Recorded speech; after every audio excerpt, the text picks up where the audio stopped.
கூட்டம் தொடர்கிறது. மதிப்பு தொகை முதல் பேருந்து பயணம் வரை மகளிருக்கு வாக்குறுதி கொடுத்த விஜய் அக்கறையின் வெளிப்பாடா தேர்தல் கணக்கா என்று பேசிக் கொண்டிருக்கிறோம்.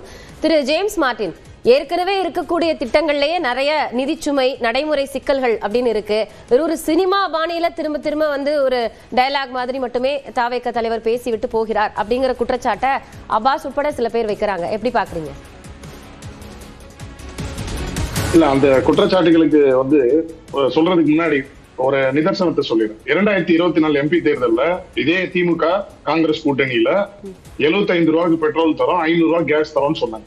அப்போ அவர்கள் கிட்ட நிபுணர்கள் இல்லையா, இத்தனை முறை ஆட்சி செய்தவர்கள் கிட்ட வந்து அந்த பினான்ஸ் டீம் வந்து அதுக்கான வரையறை இல்லாம அவங்க சும்மா பொய் வாக்குறுதிகள் கொடுக்குறாங்களா? ஒண்ணு.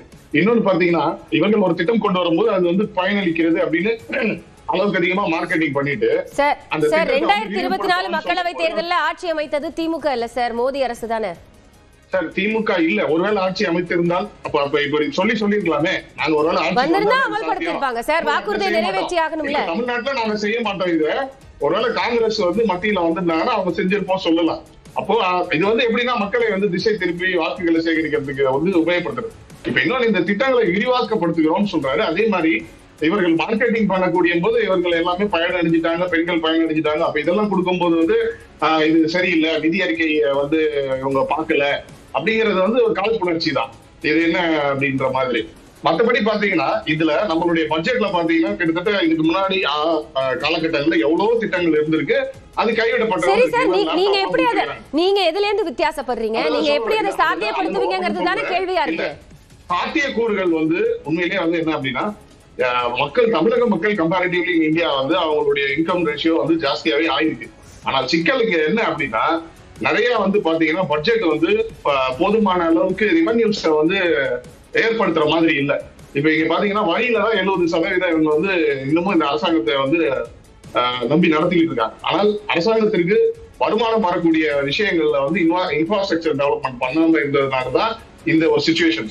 ஆனால் இப்ப பாத்தீங்கன்னா இந்த மாதிரி வாக்குறுதிகளை கொடுத்திருக்கோமே தவிர எப்படியெல்லாம் வந்து ரெவன்யூ இன்க்ரீஸ் பண்ண போறோம்ன்றதெல்லாம் வருங்காலத்துல வந்து சொல்லுவாங்க. இவர்கள் தவறியதான் வந்து நம்ம திருத்தோம். ஆக்சுவலி என்ன அர்த்தம்னா, இவர்கள் கொடுத்த திட்டங்கள் எல்லாம் மக்களுக்கு போய் செயல்படல, அதை இன்னும் சிறப்பா செயல்படுறதுக்கும் மக்களுக்கு மொத்தமாக கிடைப்பதற்கு, அதாவது இன்னொன்னு குறிப்பா சொல்றாரு, 20%-லிருந்து 30% வந்து ஊழல் செய்யப்படுகிறது. அதாவது இது இந்த கேள்வி வாங்கிக்கோங்க. அதாவது இந்த திட்டங்கள்லாம் வந்து செயல்படுத்தணும்ங்கிற நோக்கம் இருக்கு அப்படின்னா, புதுமை பெண் மாதிரி பெண்களோட கல்விகளை உயர்த்துறதுக்கான புதிய அறிவிப்புகளோ திட்டங்களோ ஏன் இந்த அறிவிப்புல இல்லைங்கிறது தான் கேள்வியா இருக்கு. இல்ல அது வந்து எப்படி சொல்லியிருக்காருன்னா, உதாரணத்துக்கு பெண்களுக்குன்னு தனியா இந்த சுய உதவி குழு மூலமா அதோடைய அமௌண்ட் இன்க்ரீஸ் பண்ணிட்டு MSME லோன்ஸ் வரைக்கும் அது 100% மானியம் தரோம்னு சொல்லியிருக்காங்க. அப்ப என்ன அர்த்தம்னா, அவர்களுடைய வேலை வாய்ப்பையும் தொழில் முயற்சியும் அதிகப்படுத்துவது. அதே மாதிரி கல்வியில வந்து பாத்தீங்கன்னா நிறைய பேர் டிஸ்கண்டினியூ பண்றாங்க. அந்த டிஸ்கண்டினியூ பண்ணும்போது அது பண்ணக்கூடாதுங்கிறதுக்காக இயர்லி ஒன்ஸ் வந்து என்ன பண்ண போறோம் அப்படின்னா நிதி கொடுக்க போறோம் அப்படின்னு சொல்றாங்க. மோஸ்ட்லி வந்து பாத்தீங்கன்னா இங்க வந்து பெண்களுக்கு வந்து டிஸ்கண்டினியூ ஆகுறது எங்க அப்படின்னு பாத்தீங்கன்னா சிட்டி அளவுல கிடையாது. பெரும்பாலும் பாத்தீங்கன்னா கிராமப்புறங்கள்ல தான் வந்து நகரம் இல்லாத இடங்கள்ல தான் இது பெரிய ஒரு தாக்கமா இருக்கு. அதற்கு காரணம் என்னன்னா, அங்க வந்து பள்ளிகளுக்கு சென்றடையக்கூடிய தூரங்கள், இந்த மாதிரி அவங்களுக்கு உண்டான பொருளாதார சிக்கல்னாலதான் வந்து இந்த மாதிரி ஒரு விஷயத்துக்கு உங்க பார்வையை எடுத்துக்கிறேன். மாநகர பேருந்துகள்ல எல்லாரும் பயணிக்கக்கூடிய ஒரு சூழல் வந்து உருவாகணும்னு நீங்க சொல்றீங்க. அப்ப அப்படின்னா இப்ப இருக்கக்கூடிய சிக்கல்கள், இப்ப இருக்கக்கூடிய அந்த டிராவலிங் இருக்கு இல்லையா, அதுல என்னென்ன பிரச்சனைகள் இருக்கு அப்படிங்கறத நீங்க பட்டியலிடவே இல்லைங்கிறது தான் கேள்வியா இருக்கு. ஏன்னா அது எல்லாருக்கும் சாத்தியமா, இப்ப பொருளாதார சூழலை பொறுத்து எல்லாருக்கும் அது சாத்தியமாங்கிறதும் கேள்விதான். நான் பேசலாம், உங்க பாயிண்ட் எடுத்துக்கிட்டேன். திரு அப்பாஸ், இப்போ நீங்க நிறைய குற்றச்சாட்டுகளை வந்து முன் வச்சிருந்தீங்க. ஆனா நாங்க வந்ததுக்கு அப்புறம் தானே அதை செயல்படுத்த முடியும். அதுக்கு முன்னாடி எங்களுடைய பார்வையாவோ திட்டங்களாவோ அறிவிக்கிறோம். இப்ப இருக்கக்கூடிய நிறைய விஷயங்கள்ல அது இல்லைங்கிறத ஒத்துக்கிறோங்கிறதையும் சொல்றாங்களே. அதாவது ஒரு கட்சிக்கு வந்து தொலைநோக்கு கொள்கை ஒன்று இருக்கும், பிராக்டிகலா எது சாத்தியப்படும் அப்படின்னு ஒன்று இருக்கும்.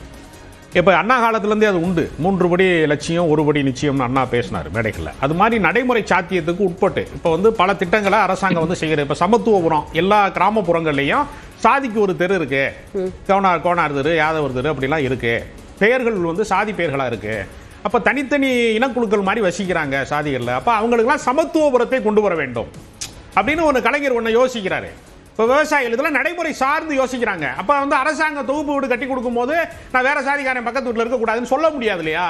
அப்ப நடைமுறைப்படுத்துறாங்க. சில பிராக்டிகலா இதை எப்படி வந்து கொண்டு போய் சேர்க்கிறது அப்படிங்கிறத நடைமுறை சாத்தியத்தோடு கூடியதாக அதை மாற்றணும். அதான் இப்ப நீங்க வந்து காலை உணவு திட்டம் அப்படின்னா அது யாரு எல்லாத்துக்கும் வந்து நம்ம அதுக்காக மெட்ரிகுலேஷன்லையும் சிபிஎஸ்சியில் படிக்கிறவங்களுக்கு காலை உணவு திட்டம் போட முடியாது, எல்லாருக்கும் அதை கொடுக்க முடியாது. ஏன் வந்து விடியல் பேருந்தில் வந்து பின்தங்கிய கிராமப்புறங்களுக்கான சேவை அது இருக்கு அப்படின்னா அந்த பகுதி மக்களுக்கு தான் அது பொருளாதார நெருக்கடி, எல்லாருக்கும் கிடையாது. ஆட்டோல போற வசதி இருக்கிறவங்களுக்கு பஸ்ஸே தேவைப்படாது.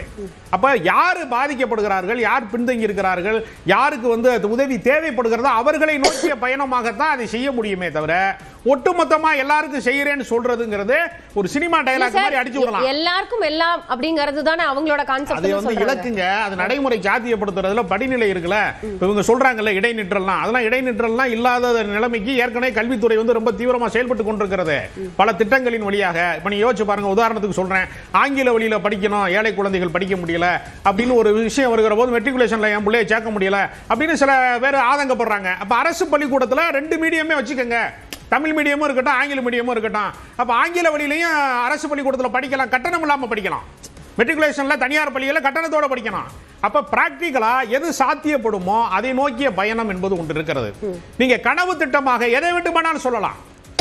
தலைக்கு மேல வெள்ளம் போனா சாணன முலம் என்ன சொல்ற மாதிரி எதையாவது சொல்லி விடுறதுன்னு ஒண்ணு இருக்குல்ல. நான் வந்து தாய் மாமின் சீர் கொண்டு வருவேன், நான் பட்டு புடவை கொண்டு வருவேன், மேலதாளத்தோட வருவேன், செண்டா மேல அடிப்பேன், நான் நாதஸ்வரம் ஊதுவேன் கூட சொல்லலாம். இதெல்லாம் நடைமுறைக்கு சாத்தியமான ஒரு கேட்க வேண்டியிருக்கு. மக்கள் தான் விஜய் தான் மக்கள்ன்றாரு. அப்ப அவர் வந்து அவர் ஒரு அண்ணங்கிற உறவு முறையில இருந்து கூட அந்த மாதிரியான திட்டங்களை யோசிக்கலாம். இந்த சென்டிமெண்ட் எல்லாம் சினிமால பேசணுங்க, நடைமுறையில அவர் வருவார். அவரை பார்க்க முண்டி அடிச்சு மூச்சு திணறி ஹீட் ஸ்ட்ரோக் ஆகி வந்து சோறு தண்ணி இல்லாம செத்து போனவனை பாக்குறதுக்கு அவர் வரலங்க. அவர் தாய் மாமே அப்படி இப்படிலாம் டயலாக் பேசுவாருங்க. அவர் வருவாரா? பணக்கார வீட்டு கல்யாணத்துக்கு போறாரு, சாதாரண கட்சிக்கார வீட்டு கல்யாணத்துக்கு எங்கேயாவது போயிருக்காரு அவரு? நீங்க ஸ்டாலின் எல்லா கல்யாணத்துக்கும் போவாரு, வந்து எடப்பாடி பழனிசாமி கட்சிக்கார வீட்டு கல்யாணத்துக்கு போவாரு. அரசியல் கட்சி தலைவர்கள் வந்து அவர்களுடைய அணுகுமுறை என்பது வேறு, விஜயுடைய அணுகுமுறை என்பது வேறு. அவர் நான் வந்து ஜெயிச்சதுக்கு அப்புறம் கிராம மக்களை பாப்பேன்னு சொல்லிருக்காரு சார். யாரு எங்க எல்லா கிராமத்துக்கும் போனவங்க முதலமைச்சர் ஆவாங்களா? முதலமைச்சர் ஆயிட்டு எல்லா கிராமத்துக்கும் போவாங்களா? பள்ளிக்கூடத்துல எல்லாம் படிச்சுட்டு தான் காலேஜுக்கு போவாங்களா? காலேஜ் போயிட்டு பள்ளிக்கூடத்துக்கு போவாங்களா? இது எப்படி? நான் பிராக்டிகலா எதையுமே பேசணும். இவர்கிட்ட எந்த விதமான நடைமுறை சாத்தியம் சார்ந்த எதுவுமே இல்ல. சும்மா அந்த வாய்க்கு வந்ததை சொல்றது மாதிரி எதையாவது சொல்றாரு. இதெல்லாம் வந்து நீங்க யோசிச்சு பாருங்களேன். குழந்தைகள் மருத்துவமனை எக்மோர்ல இருக்கு, பேபி ஹாஸ்பிட்டல்னு சொல்லுவாங்க. அதுல எத்தனை குழந்தைகளுக்கு அது மாதிரி கண் சிகிச்சை இதெல்லாம் இருக்கு, கண் மருத்துவமனை எல்லாம் இருக்கு எக்மோர்ல. அரசு எவ்வளவோ விஷயங்களை சாதித்திருக்கிறது. ஓமந்தூரார் அரசு மருத்துவமனை வந்து ஒரு பெரிய தனியார் மருத்துவமனையை விட சிறப்பான சிகிச்சை கொடுக்குது. அதெல்லாம் எப்படி சாத்தியப்பட்டது? இதெல்லாம் வந்து இந்த அரசாங்கம் ஒண்ணுமே செய்யல.